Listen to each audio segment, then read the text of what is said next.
Welcome to double seven media. నేను మీ ఆదినారాయణ. నా video చూస్తున్న ప్రతి ఒక్కరూ లైక్ చేసి, షేర్ చేసి, కామెంట్ చేసి, అలాగే ఛానల్ను సబ్స్క్రైబ్ చేసుకోవాలని కోరుకుంటున్నాను.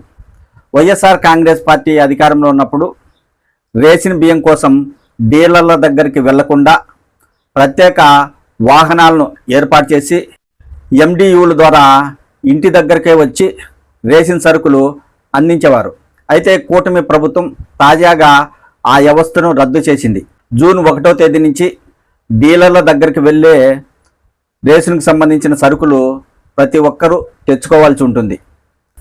అయితే గతంలో వైఎస్ఆర్ కాంగ్రెస్ పార్టీ అధినేత జగన్మోహన్ రెడ్డి ముఖ్యమంత్రిగా ఉన్నప్పుడు ఈ వ్యవస్థను అమలు చేశాడు కాబట్టి ఆయన ముద్ర వాహనాలపై అలాగే ఉంది.